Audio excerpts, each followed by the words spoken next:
Israel and Poland have agreed to hold talks over a controversial new law being proposed that would make it illegal to suggest Polish people bore any responsibility for Nazi crimes during the Holocaust.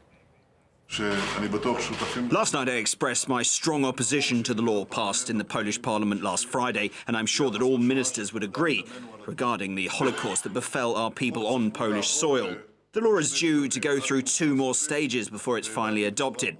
I expressed our clear position that it must be changed. We will not accept any attempt whatsoever to rewrite history. Israel's foreign ministry has already summoned a Polish envoy to express the country's anger at the bill. The proposed law would forbid linking the Polish nation to Nazi crimes. Moreover, anyone using phrases such as Polish death camps could face up to 3 years in jail. More than 3 million Jews lived in Poland before the Second World War.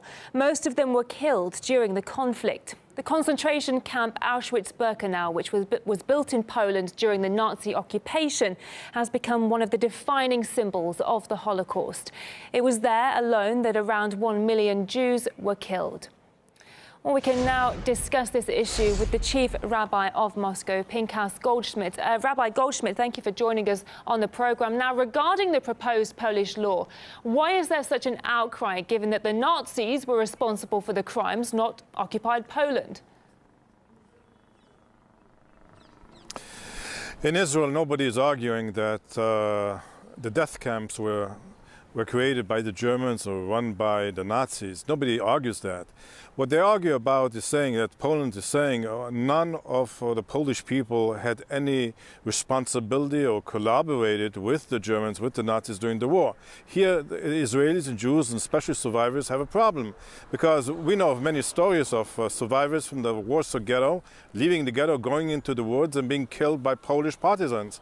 And there are also, yes, it's true, many Polish people saved children, saved their neighbors, others denounced their neighbors, others took the money of their neighbors and then denounced them to the Germans. So there was collaboration, and there were always also beautiful stories of saving other people's lives. I would suggest to the Polish people to just establish a commission of truth of eminent historians to check the history of Poland during these dark hours of World War II during the Holocaust. It's arguable that the Poles could have done more, but it's not as if they were willing accomplices of the Nazis and they had to survive themselves, didn't they?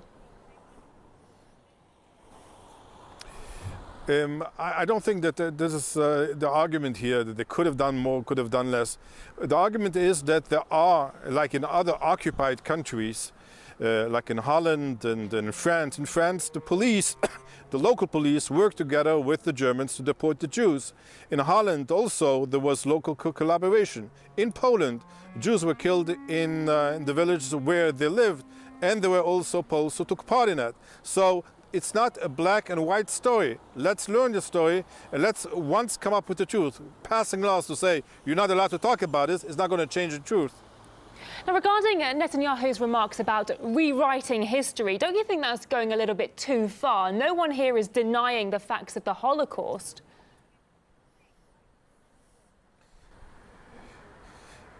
Yes, I don't think that Netanyahu meant that the Polish people are trying to rewrite history. I think what he tried to say is that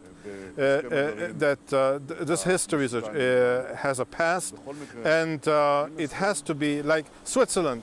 Years ago, when the scandal of the Swiss bank accounts of Holocaust victims came at front, so the Swiss created a commission of historians to check their part in this history of the Holocaust. And I think Poland can do the same. Do you think that the two sides will be able to resolve this issue? And if so, how? I think that once specialists and historians who know the history, they also, for example, I'll give you one other example. Right after the liberation of Poland, in the city of Jedwabne, and Jews came back from the concentration camp, there was a pogrom. and the Polish people killed the Jews who came back from the concentration camp.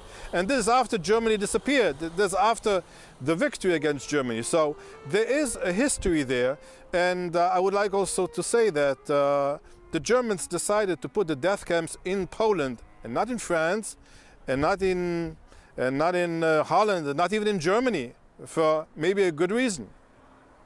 Don't you think it's understandable why Polish legislators want people to pass this law?